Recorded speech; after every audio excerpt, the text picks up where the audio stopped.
One of the symbols that's most precious to me is the greatest name symbol.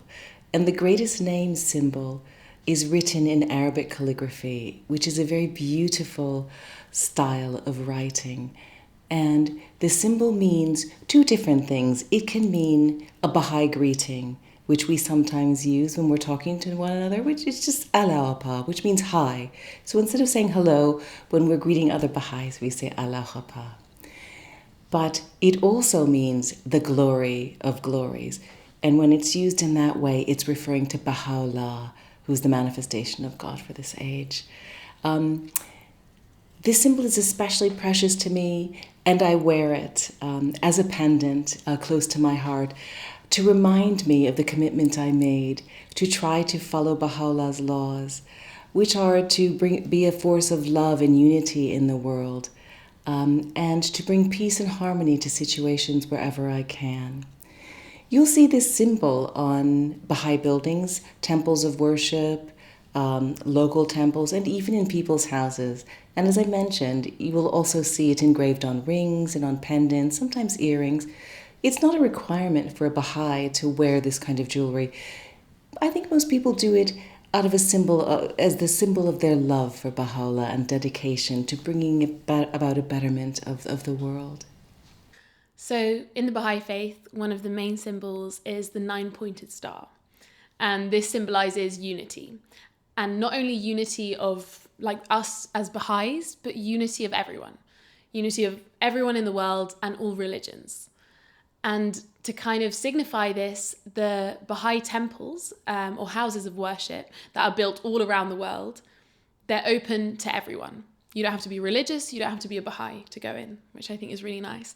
And there's a story about the building of one of these temples in America. When they were kind of planning where the temple would go and what it would look like, a lot of the Baha'i communities nearby were asked if they could contribute some money, if they could, towards the building of this.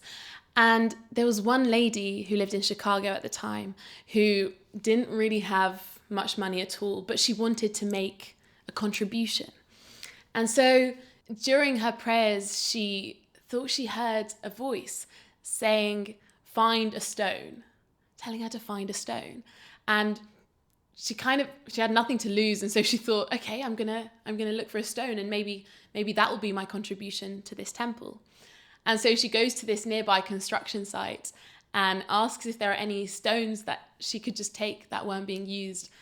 And the worker looks at her really confused but points her to this pile of stones that no one was using, that were a bit damaged. And so she takes one, she drags it all the way to her house, and then manages to get it to the temple with the help of her friends and this kind of homemade cart that they brought from home. And the rock was so big that as soon as they brought it to the temple site, the cart that they were carrying on, it just crushed. But they managed to bring this rock to the temple site. They managed to bring her contribution to the temple. And this might seem like a very small or silly contribution to a massive grand temple. Surely some people would say that, why couldn't she just give a bit of money? You know, that would be more helpful.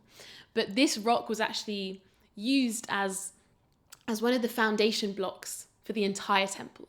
So it ended up actually being really important. And I think in general, the Baha'i faith is like this. So it values kind of whatever contribution anyone can give. And everyone's contribution is different, but it's still valued. I think it's really nice. Well, the main symbol that's important to me is the Baha'i 9-pointed star. And the reason why it's important is because if you think it's got 9 points and it kind of points in every direction, and it's really inviting people from whatever belief or no belief, just to come, that they're welcome, no one is excluded. And in a similar vein, that also reminds me of the Baha'i houses of worship, which are scattered around the world, and they also have 9 doors. So again, it's like they're pointing in every direction and inviting people. It's almost like having hands reaching out in every direction and just saying welcome. Whatever your beliefs are, whatever your ideologies are, come and let's be united. So that's why the 9-pointed star is important to me.